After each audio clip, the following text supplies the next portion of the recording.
Today, we're looking at something that might, give you some flashbacks to high school. But what if I told you this isn't just a test? It's actually a treasure map, and it's filled with some absolutely incredible secrets. Okay, so let's zoom in. At first glance, this is, well, it's a standard biology exam, right? You've got your multiple choice questions, all that scientific jargon. It probably brings back some fun memories of late night cram sessions, huh? Just trying to find that one right answer. But here's the thing, this isn't just a test. It really is a treasure map, and every single question is a clue pointing to some of the most amazing stories in the entire natural world. So that's what we're going to do. We're going to go on a scavenger hunt right through this exam paper. We'll decode the incredible biological secrets hiding in plain sight. You ready? Let's dive in. Okay, so our first clue, our first set of clues actually, take us way, way down. We're talking microscopic. We're diving into the very building blocks that make all of us, well, us. And here it is, our first find, question 41. It's asking about the process of DNA replication. Now, that sounds super technical, I know, but what it's really asking is one of the biggest questions in all of biology. How does life make a perfect copy of itself? I mean, how do you get from one single cell to two, then 1,000, and then a whole person? And the way it works, it's just so elegant. Think of it like a little three-step dance that's happening inside your cells, billions of times a day. First, that famous double helix has to unzip. Then, each of those now separated strands becomes a template, a guide to copy its missing partner. And just like that, the process is complete.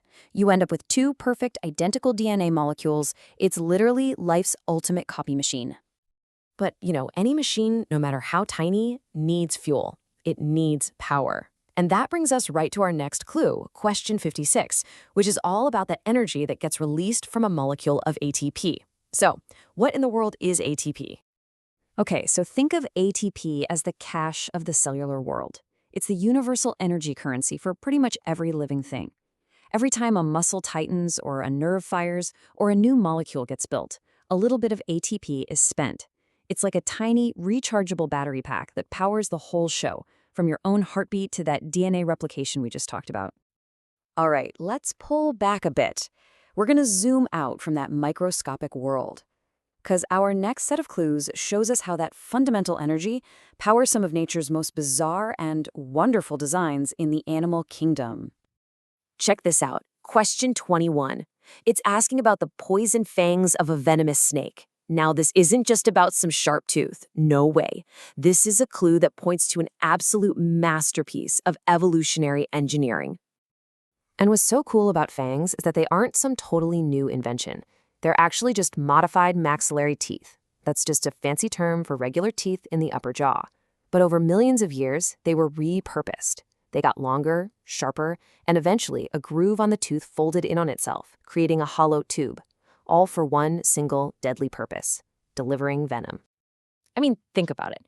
They are nature's perfect hypodermic needles. It's an incredibly specialized tool that evolved from just a regular body part. That's a stunning example of adaptation at work. Okay, so let's switch gears from deadly predators to gentle herbivores. Question 6 asks for the dental formula of a cow. And when you look at it, it just looks like some kind of secret code, right? A bunch of numbers with a slash in the middle. But that code tells you everything you need to know about what a cow eats and how it lives. So let's crack that code. The numbers on top, that's the upper jaw. And you see that? 0 incisors, 0 canines. Up top, a cow has nothing but a hard, tough pad. Now look at the bottom numbers. That's the lower jaw, and it's got a full set.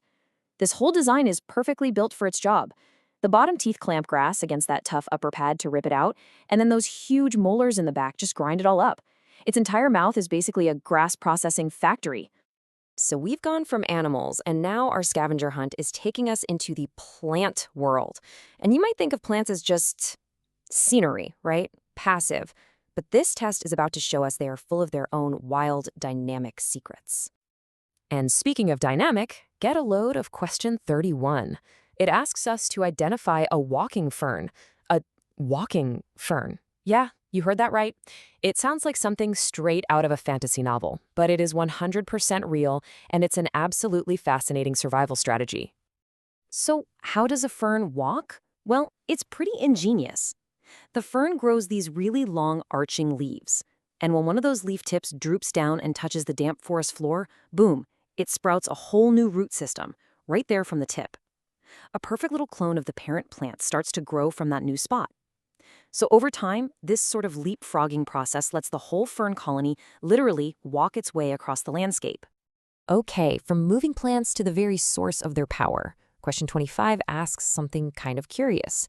What element do you get when you burn chlorophyll? Or, to put it another way, what's the secret ingredient, the key component, at the very heart of the molecule that makes plants green and basically powers all life on Earth? And the answer is so simple you might not believe it. It's magnesium, a metal. Right in the dead center of every single chlorophyll molecule is one single atom of magnesium.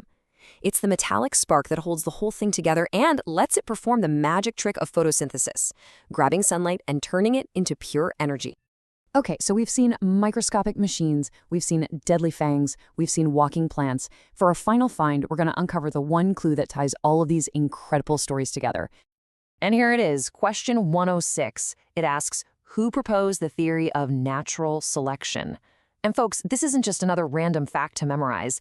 This is the master key. It unlocks the why behind every single thing we've found so far today. Natural selection, which of course was famously proposed by Charles Darwin, is the engine of evolution.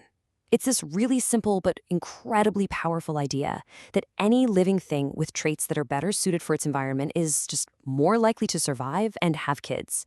You know, a snake with slightly more effective venom delivery, a cow with a mouth that's a tiny bit better at chewing grass, those are the ones that win. And over huge, vast stretches of time, this is the process that sculpts life into the unbelievable diversity we see all around us. And really, that's the big takeaway from our little scavenger hunt, isn't it? An exam paper has answers. They're static, they're correct, and you memorize them. But life itself, life doesn't have answers. It has adaptations. It has these dynamic, constantly evolving solutions to the nonstop challenges of survival. Everything we've uncovered in this exam paper today, from a single strand of DNA copying itself to a cow's specialized smile, is a brilliant solution to a problem that life has already solved. And that leaves us with one last, really fascinating question. As the world keeps changing, what's going to be life's next brilliant solution?